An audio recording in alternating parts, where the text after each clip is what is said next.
And another thing about a hospital is they have so many different types of work being done. The students, yes. I just wanted to add, we actually approached that conversation with UHC because we are located inside of them and we have high fidelity simulators and all of the nice. materials. Oh, wow. And they are interested. They're trying to kind of get over the COVID right now. But yeah, so. And who are they interested in having? I think they're open to high school or middle school students. That's amazing. So loop us into that conversation. Absolutely, I want your card. That's amazing, thank you. So, like I said, you know, these kids in a hospital, they have bookkeeping, they have building maintenance, just all kinds of opportunities there. So how does this benefit a business? They will not forget about that experience. There may be one thing about that experience that sticks out to them. And you may never know what that is, but it will affect their life. So another benefit, job shadowing in businesses is, like I said, it's a shorter time. And even your regular employees can benefit from job shadowing other departments, becoming cross-trained. Those kind of things can happen, and makes it a little bit stronger when people have to be out for medical reasons or whatever. But how does it benefit students? They get a feel for the job, they find out what they like, and they find out what they don't like. Finding out what you don't like. It's like when you're talking to a teenage girl who just got broken up with, she's crushed, she thinks she'll never get over it, and you want to tell them, you're gonna grow from this. You just found out what you won't put up with. You just found out what you don't like. So moving on, try to stick with things that you will like. So that gives the student an opportunity to say, you know, I really don't know. I went to college with a guy, education degree. He went to our student teaching. He lasted a week. He said, I'm done. I'm out of here. I can't believe this. So they have since put in a lot more observation and a lot more pre-work. So that is something. And, you know, the mentorships too that we have with students that build can absolutely create a great employee for you. The internships a lot of times can turn into a permanent employee for your business. And a survey conducted among students who had recently completed job shadowing, 88% of them felt that participating helped them realize the importance of staying in school. So guys, we're not only just talking about being able to get a career, we're talking about giving them the motivation to stay in school. So there are, I'm not gonna lie to you, sometimes there are barriers to developing these opportunities. And some of them can be an age requirement. And it seems like the bigger the company, the harder that it is to overcome things like that because the rules are a lot more stringent, more red tape. And sometimes a student that's perfect for a hands-on type of job, an internship, may not be the student with the best GPA. So we look at that as well. Available transportation, Mr. Davis mentioned the school bus drivers, short supply and things, but Mr.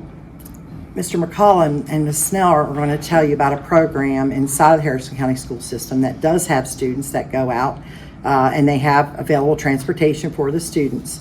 That's not, I mean, there's a lot of scattered schools and businesses in North Central West Virginia that have a lot of informal type of internships going on. But we really need, and especially in the building trades, it's common for them to have apprenticeships and things with students coming right out of a program either. And don't forget about UTC. I wanted to take you to their website as well. UTC, and you can see what programs they offer there as well. United Technical Center.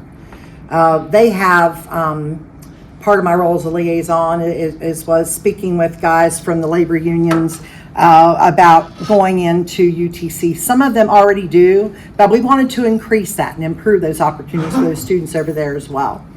So there are a lot of scattered internships and things going on, but we need a more concerted effort. Rochester, New York Chamber of Commerce started job shadowing opportunities across the board, and they had, 300 or 400 students that participate in job shadowing opportunities at their members' businesses. And the statistics were pretty amazing at the kids that went on to either be employed by that company or a company in that field that they job shadowed with. That was something I found pretty remarkable. But, thank God for examples like that, for us to aspire to, for us to learn from, for us to go to and find out, how did you do that? So there's a lot of these things going on informally, and, students have commitments. Sometimes they're in sports, clubs, they want time with friends. Maybe they have to babysit their baby brother after school. Happens. So there are barriers, and we talked about the Education Alliance. And the training programs, I did want you to see those. So benefits of CTE coursework, the 4 classes that a student takes to become a completer in a CTE program. Taking just one of those classes, they're more likely to graduate from high school, more likely to enroll in a 2-year college, more likely to be employed after high school, and better compensated in the year after high school. So all of these things create a path forward for our students and possibly leading them back to your front door. So I'm hoping, I have passion for this. I want to do this with you. I'd love to have the conversation with you.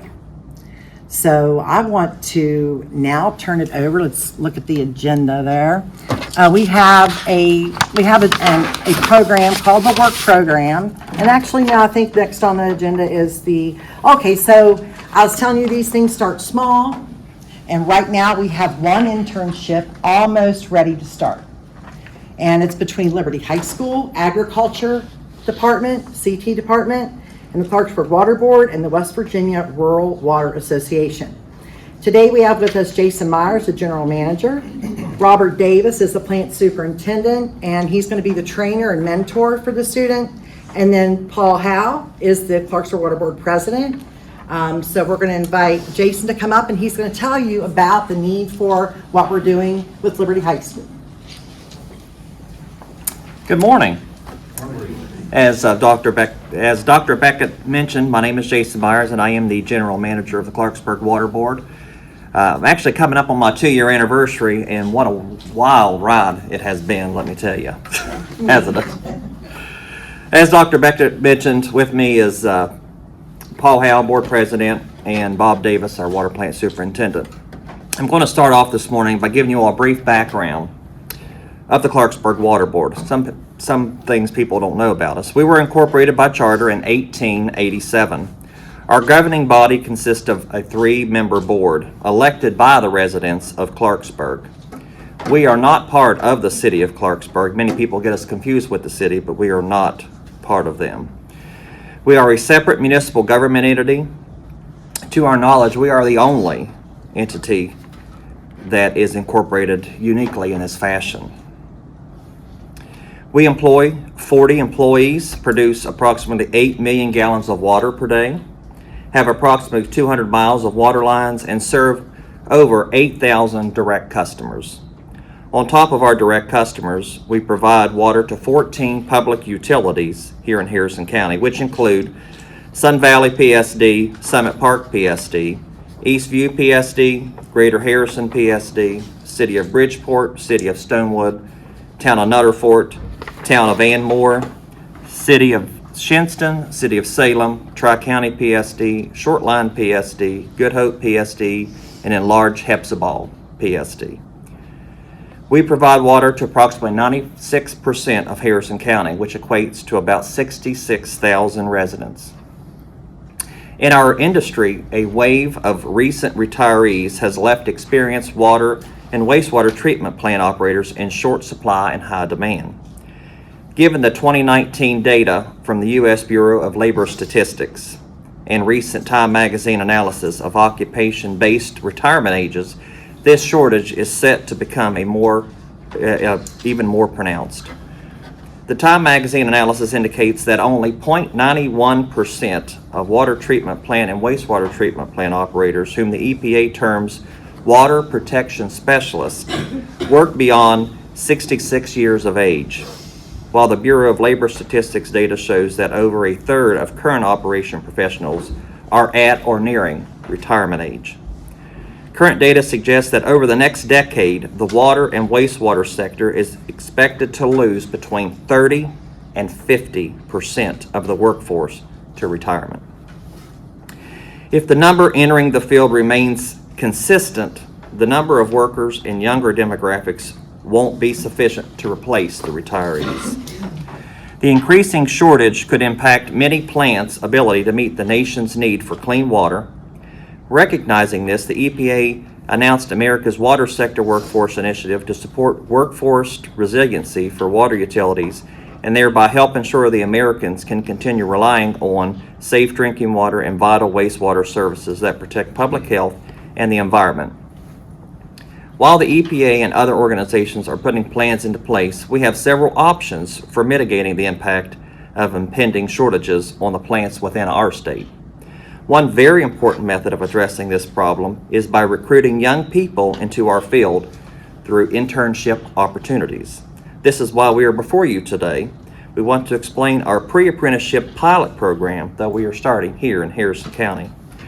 This idea was started back in the year of COVID 2020 and recently rekindled by a partnership between Harrison County Schools, West Virginia Rural Water Association, which I'm a member of, and the Clarksburg Water Board. This partnership, sometimes referred to as the three-legged stool, has come together in collaboration to provide high school students an opportunity to participate in a pre-apprenticeship program leading to a full-time apprenticeship program upon high school graduation. This pilot pre-apprenticeship program is expected to last 2 to 3 years at Liberty High School for 1 to 2 students yearly in agricultural CTE program. The pre-apprenticeship program is accredited through the Department of Labor and funded by the USDA through West Virginia Rural Water Association.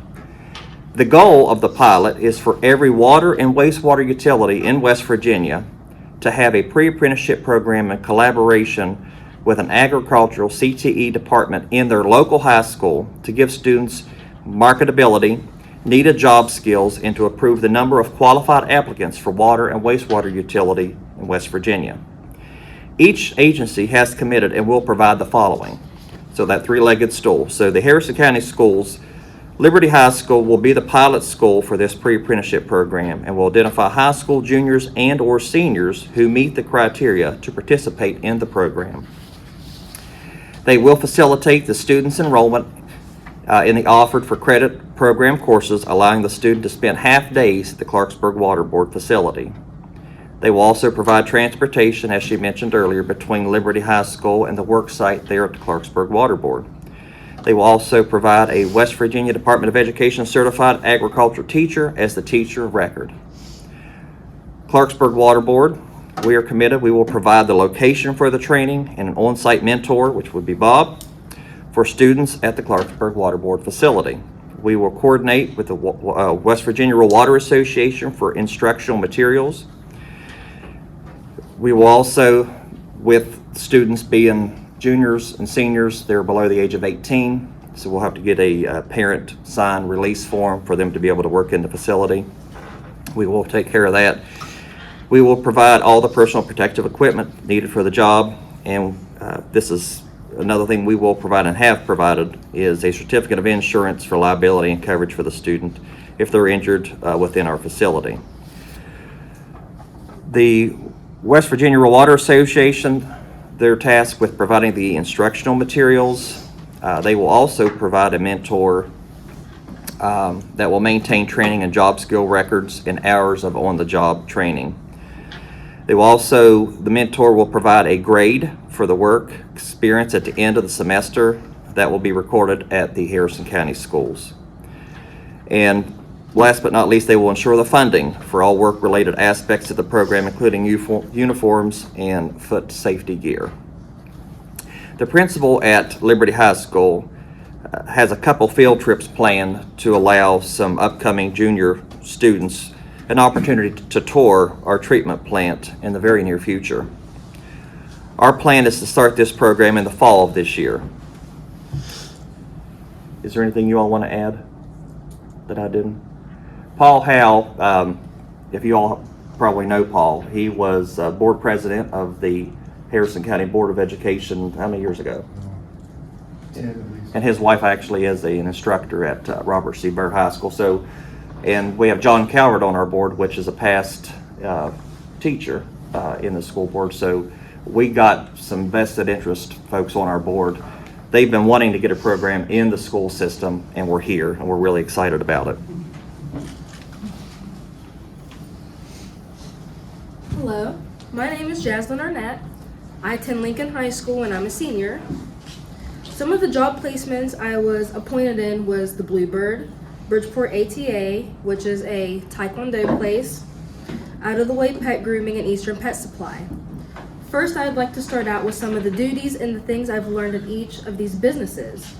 The Bluebird really taught me how to really be independent and to really rely on myself, because they assign me certain individual tasks to do on my own. You have to really know how to hold your ground and to really know how to hold your stuff when you're doing something by yourself. They had me stock shelves, I cooked, I cleaned tables, I even checked on the guests and customers, see if they needed anything. And overall, that was such an amazing place to be. It taught me so much. Another business I really enjoyed was Bridgeport ATA, the Taekwondo studio. That taught me how your workplace should look like. It was very clean and tidy. I personally feel like your area should be really organized, because it shows other people the quantity of responsibility that you hold and how organized that you can be and responsible. Another business I attended was a pet grooming place, and that place taught me how to be really patient. You need to have patience, because the animals that you're working with at a pet grooming place, they're not always going to do the things that you want them to do. They're going to bite you, they're going to scratch you, trust me, I've seen it. And of course the customers, you have to have patience with them. Patience is a really good aspect to have when you're working, especially with people, because the same thing with people, not everybody's going to do the things that you want them to do. They're going to have an attitude, or they're just not going to work with you. They're just like, yeah, whatever. And it also makes, when they're not doing the things you would like them to, it makes your job a tad bit more difficult, which that's where patience should fall in. And I wanted to become a veterinarian, but these businesses that I was appointed in really opened up a lot of doors and a lot of opportunities for me to experience and to really explore to what I really want to do. Another opportunity was president as well, which was the FBI. I didn't volunteer there, but they came to the classroom and did an amazing presentation. I took forensic science my junior year, and let me tell you, I love to solve mysteries. And one of the things that they did was fingerprints, and I'm really good at fingerprinting. Like, I'm really good at telling them what a fingerprint is, like it's a double loop or a whirl or whatever. And they also did like an iris identification and other stuff. And the fingerprints was something I was really familiar with. So when they did that presentation, I was able to answer the questions that they might have asked us about the fingerprinting. We also took a trip to the FBI facility to really get a look behind the scenes of how they do stuff. And that really perked my interest, because it offered me an opportunity to see what they really do there behind the scenes, how they do stuff there. And they also gave me an opportunity to work there or just apply there. And that was really awesome. And I feel like I would want to do that in the near future, because it's something willing to keep me on my feet and to challenge me. I really like a good challenge, something to really make my brain work. And I realize most high school students don't get to do this stuff.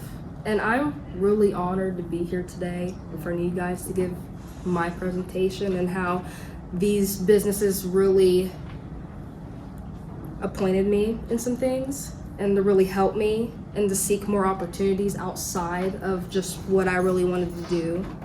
And I just want to thank you guys for your time, and thank you for listening to me today.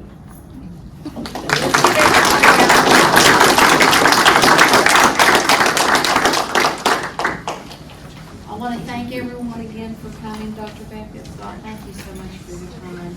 Thank you all for sharing your experience.